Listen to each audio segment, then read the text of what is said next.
നമസ്കാരം. ഒരു ജോയിൻറ്റ് പെയിൻസോ അല്ലെങ്കിൽ നടുവേദന അല്ലെങ്കിൽ മുട്ടിൽ നീർക്കെട്ടുണ്ട്, ഷോൾഡർ പെയിൻ, ഇതൊക്കെ ഉണ്ടെങ്കിൽ ഏറ്റവും കൂടുതലായിട്ട് നമ്മൾ ചെയ്യുന്ന ഒരു ടെസ്റ്റാണ് MRI സ്കാൻ.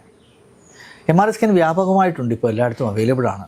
കഴിഞ്ഞ ദിവസം തന്നെ ഒരു പേഷ്യൻ്റ് OPയിൽ വന്നു, നടുവേദനയാണ് ഡോക്ടറെ, ഞാൻ MRI സ്കാൻ എടുത്തു പോയിട്ട്. പക്ഷേ ആ MRI സ്കാൻ്റെ ഫിലിം നമ്മൾ നോക്കിയപ്പോൾ ഞെട്ടിപ്പോയി.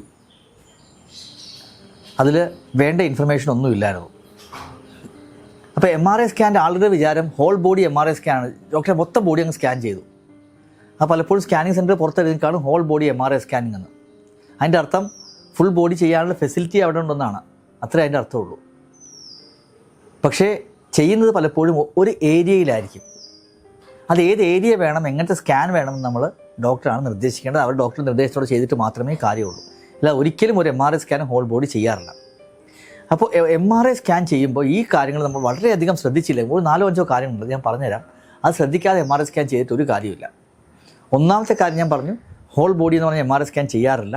അത് വളരെ റെയറായിട്ട് മാത്രം, ചില കണ്ടീഷൻസിൽ അപൂർവമായിട്ട് മാത്രമാണ് ഹോൾ ബോഡി സ്റ്റിർ സീക്വൻസിങ് എന്ന് പറഞ്ഞ ഒരു സീക്വൻസിങ് ചെയ്യാറുള്ളത്. അതെനിക്ക് തോന്നുന്നു ഒരു ലെസ് ദാൻ 0.001% മാത്രമേ അങ്ങനെ MRI ചെയ്യാറ്. അത് വളരെ ലെങ്തി സ്റ്റഡിയാണ്, 1 മണിക്കൂറൊക്കെ എടുക്കുന്ന ഒരു ലെങ്തി ആയിട്ടുള്ള ഒരു പ്രൊസീജിയറാണ്. അത് ചില പ്രത്യേക കണ്ടീഷൻസ് മാത്രമേ ചെയ്യാറുള്ളൂ. അപ്പം എല്ലാ 99.9% സ്കാനുകളും ഒരു എവിടെയാണോ അസുഖം ആ ഏരിയ മാത്രമാണ് നമ്മൾ സ്കാൻ ചെയ്ത് നോക്കേണ്ടത്. നമ്മുടെ MRI ചെയ്യുമ്പോൾ പല തരത്തിലുള്ള മെഷീൻസ് ഉണ്ട്. For example 0.3 Tesla, 1.5 Tesla, 3 Tesla, അങ്ങനെയുള്ള പല ടൈപ്പ്. ടെസ്ല എന്ന് വെച്ചാൽ അതിൻ്റെ ക്ലാരിറ്റിയാണ് സൂചിപ്പിക്കുന്നത്. അതായത് അത് 0.3യേക്കാളും ക്ലിയർ ആയിരിക്കും, 1.5യേക്കാളും കുറച്ചുകൂടി ക്ലാരിറ്റി കൂടുതലായിരിക്കും 3 ടെസ്ലയ്ക്ക്. അപ്പോൾ അതിൻ്റെ ക്ലാരിറ്റിയും അതിൻ്റെ റെസൊല്യൂഷനുമാണ് അത് സൂചിപ്പിക്കുന്നത്. പലപ്പോഴും പല സെൻറ്റേഴ്സിലുമുള്ളത് 1.5യേക്കാൾ താഴെയുള്ള ടെസ്ലയുള്ള ഇമേജിംഗ് ആണ് പല MRI സ്കാൻ സെൻറ്റേഴ്സിലും ഉള്ളത്. അപ്പോൾ MRI സ്കാൻ സെൻറ്റേഴ്സിൻ്റെ ഒരു ഈ 0.3 ടെസ്ല ബ്രെയിൻ MRI ചെയ്യാനായിട്ട് അത് വലിയ കുഴപ്പമില്ല. 0.3യോ ആ ടെസ്ലയുടെ ബ്രെയിനിൽ ബ്ലീഡിങ് ഉണ്ടോ എന്നൊക്കെ അത് കണ്ടുപിടിക്കാനത് മതി. അപ്പോൾ ജോയിൻറ്റ് MRIക്ക് ടെസ്ല എത്ര കൂടുന്നു അത്രയും നല്ലതാണ്. മിനിമം ഒരു 1.5 ടെസ്ല ഉള്ള മെഷീൻ ഉണ്ടെങ്കിൽ മാത്രമേ നമുക്കതിൽ ക്ലാരിറ്റി കിട്ടത്തുള്ളൂ, വേണ്ട ക്ലിയർ ആയിട്ടുള്ള ഇമേജിങ് കിട്ടത്തുള്ളൂ. അപ്പോൾ 0.3 ടെസ്ല ചെയ്തിട്ട് കാലം 1.5 എങ്കിലും മിനിമം വേണം. 3 ടെസ്ല ഉണ്ടെങ്കിൽ വലിയ കുഴപ്പമില്ല. പക്ഷേ 3 ടെസ്ല കുറച്ച് എക്സ്പെൻസീവ് ആയിരിക്കും. ഇപ്പോൾ 1.5 ടെസ്ല ഉണ്ടെങ്കിൽ ഒരു ഓൾമോസ്റ്റ് എല്ലാ അസുഖങ്ങളും നമുക്ക് 1.5 ടെസ്ല MRIയിൽ കണ്ടുപിടിക്കാൻ പറ്റും. അപ്പോൾ 1.5 ടെസ്ല മെഷീൻസിൽ തന്നെ ഒരു ജോയിൻറ്റിന് ഇമേജിങ് ചെയ്തു. ഫോർ എക്സാമ്പിൾ നമുക്ക് നോക്കാം, നട്ടലിന് നീർക്കെട്ടുണ്ടോ നോക്കാനായിട്ട് നമ്മൾ ഇമേജിങ് ചെയ്യുന്നു. MRI തന്നെ കുറേ സ്പെസിഫിക്സ് ഉണ്ട്. ഫീൽഡ് ഓഫ് സെലക്ഷൻ, എത്ര ഫീൽഡ് നമ്മൾ സെലക്ട് ചെയ്യുന്നു അതനുസരിച്ചിട്ടാണ് അത് തീരുമാനിക്കുന്നത്. അതായത് ലംബാർ വെർട്ടിബ്ര, ഈ വെർട്ടിബ്ര തൊട്ട് ഈ കശേരി തൊട്ട് ഇവിടം വരെ സ്റ്റഡി ചെയ്യണം. അതിൽ സേക്രോയിലിയാക് ജോയിൻറ്റ്, അവിടെയാണ് നമ്മുടെ നട്ടലിൽ വാതരോഗം ആദ്യം തുടങ്ങുന്നത്.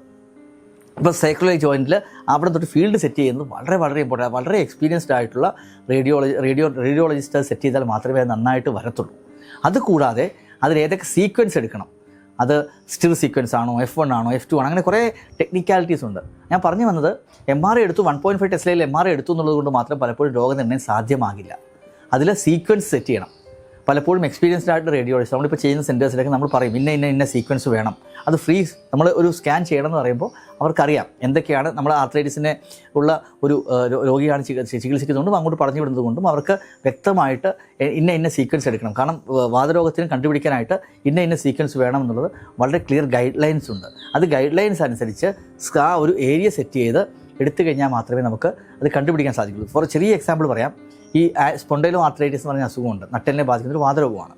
അതിൽ വളരെ കോമൺ ആയിട്ട് കണ്ടുവരുന്ന ഒരു ഡിഫറൻഷ്യലാണ് ഓസ്റ്റിയേറ്റ്സ് കണ്ടൻസേഴ്സ് എന്ന് പറയുന്നത്. നട്ടലിന് ഈ ഡെലിവറിയൊക്കെ കഴിയുമ്പോൾ നട്ടലിൽ വീഴുന്ന ചെറിയ നീർക്കെട്ടുകളാണ്. സ്ത്രീകളാണ് ഇത് കൂടുതലായിട്ട്. ഇത് രണ്ടും തമ്മിലുള്ള ഡിഫറൻഷ്യേറ്റ് ചെയ്യാൻ വളരെ ബുദ്ധിമുട്ടാണ്. അത് കണ്ടുപിടിക്കാനായിട്ട് ചില പ്രത്യേക സീക്വൻസ് എടുത്തു കഴിഞ്ഞാൽ മാത്രമേ നമുക്ക് സാധിക്കുള്ളൂ. അതായത് MRIയുടെ ചില രീതിയിൽ അത് എടുത്തു കഴിഞ്ഞാൽ മാത്രമേ കണ്ടുപിടിക്കാൻ സാധിക്കുള്ളൂ. അത് കണ്ടുപിടിച്ചിട്ട് എന്ത് പറ്റും, നമ്മൾ തെറ്റായ രോഗനിർണ്ണയം നടത്തും. തെറ്റായ രോഗനിർണ്ണയം നടത്തിയാൽ തെറ്റായ മരുന്നുകൾ പോകും.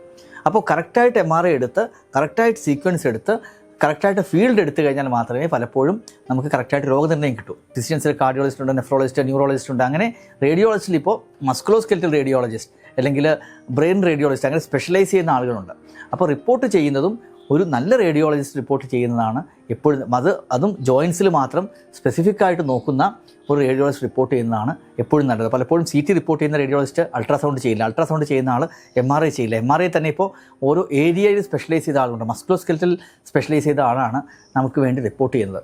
അതുകൊണ്ട് നമ്മുടെ അത് എനിക്ക് തോന്നുന്നു ഇത് തന്നെ നമ്മൾ തന്നെ കുറേ കൊല്ലങ്ങൾ ഇവോൾവ് ചെയ്ത് എടുത്തതാണ് ഈ സിസ്റ്റം. ഈ സിസ്റ്റം ഇപ്പോൾ കുറേ 5-6 കൊല്ലമായിട്ട് വളരെ നന്നായിട്ട് വർക്ക് ചെയ്യുന്നുണ്ട്. പക്ഷേ നിങ്ങൾ എവിടെയെങ്കിലും MRI ചെയ്തിട്ടുണ്ടെങ്കിൽ അറ്റ്ലീസ്റ്റ് 1.5 ടെസ്ല MRI ആണോ നോക്കുക. സീക്വൻസ് കറക്റ്റാണോ നോക്കുക എന്ന് കുറച്ച് ബുദ്ധിമുട്ടാണ്. കാരണം സീക്വൻസിനെ കുറിച്ച് നല്ല റേഡിയോളജിസ്റ്റ് മാത്രമേ അറിയത്തുള്ളൂ. പിന്നെ ആ പ്രോട്ടോകോൾ സെറ്റ് ചെയ്യുന്നതും ഞാൻ പറഞ്ഞു മസ്കുലോസ്കെലറ്റൽ റേഡിയോളജിസ്റ്റ് പറയും ഇന്ന സീക്വൻസ് ആണ് എനിക്ക് വേണ്ടത്, ആ സീക്വൻസ് ഇങ്ങനെയാണ് എടുക്കേണ്ടത്, ഈ സീക്വൻസ് ഇത്ര മിനിറ്റ് കൊണ്ട് എടുക്കണം, ഇങ്ങനെയുള്ള വളരെ ഡീറ്റെയിൽഡ് ആയിട്ട് പോയാൽ മാത്രമേ MRI സ്റ്റഡിക്ക് യോജിച്ച ഫലം കിട്ടുള്ളൂ. അങ്ങനെ എടുത്താൽ മാത്രം പോരാ, അതിൻ്റെ കൂടെ നമുക്ക് എന്തുകൂടി വേണം, നല്ലൊരു റേഡിയോളജിസ്റ്റ് റിപ്പോർട്ട് ചെയ്യുകയും വേണം.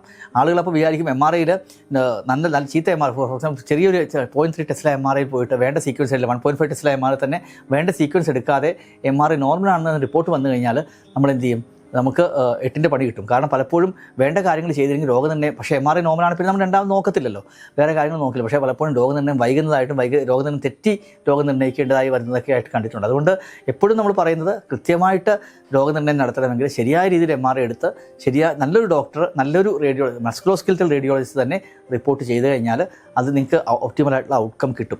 പിന്നെ നിങ്ങളോട് പറയാനുള്ള വേറൊരു പ്രധാനപ്പെട്ട കാര്യം, എപ്പോഴും MRI ചെയ്യുമ്പോൾ അതിൻ്റെ CD മേടിക്കുക. ഫിലിമിനേക്കാളും വളരെ ഇമ്പോർട്ടൻ്റ് ആണ് CD.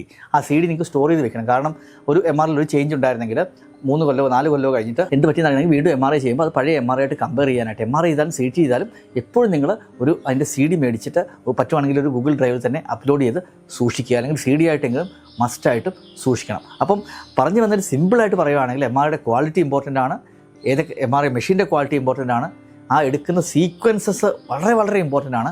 അതോടൊപ്പം തന്നെ റിപ്പോർട്ട് ചെയ്യുന്ന റേഡിയോളജിസ്റ്റും വളരെ ഇമ്പോർട്ടൻ്റ് ആണ്. അപ്പം ബ്രെയിൻ്റെ സ്കാനോ അപ്പോൾ സ്ട്രോക്ക് ഉണ്ടോ എന്ന് നോക്കാനൊക്കെ ആയിട്ട് ഇത്രയും ഒരു കോംപ്ലക്സിറ്റി ഇല്ല. പക്ഷേ ജോയിൻറ്റിൻ്റെയും മസ്കുലോസ്കെലറ്റൽ സിസ്റ്റത്തിൻ്റെയും സ്കാൻ എന്ന് പറയുന്നത് വളരെ നല്ല കോയിൽ വെച്ച് കൃത്യമായിട്ട് നല്ല മെഷീനിൽ നല്ല കറക്റ്റ് സീക്വൻസ് എടുത്ത് കറക്റ്റ് റേഡിയോളജിസ്റ്റ് റിപ്പോർട്ട് ചെയ്തിട്ടില്ലെങ്കിൽ പലപ്പോഴും തെറ്റായ രോഗനിർണ്ണയത്തിൽ നടക്കും. അതുകൊണ്ട് നല്ലൊരു MRI സ്കാൻ സെൻറ്ററിൽ മാത്രമേ നിങ്ങൾ MRI ചെയ്യാവൂ. അപ്പോൾ നിങ്ങൾ ചെയ്തിട്ടുണ്ടെങ്കിൽ എപ്പോഴും നമ്മുടെയൊക്കെ വരുമ്പോൾ CD കൊണ്ടുവരിക, മസ്റ്റായിട്ട് CD കൊണ്ടുവരിക. CD കൊണ്ടുവന്നു കഴിഞ്ഞാൽ ഡെഫിനറ്റ്ലി നമുക്ക് ഒരു സെക്കൻഡ് ഒപ്പീനിയൻ എടുക്കുക, നമ്മുടെ ഇപ്പോൾ റേഡിയോളജിസ്റ്റിനെ കാണി സെക്കൻഡ് ഒപ്പീനിയൻ എടുക്കുകയും ചെയ്യാം.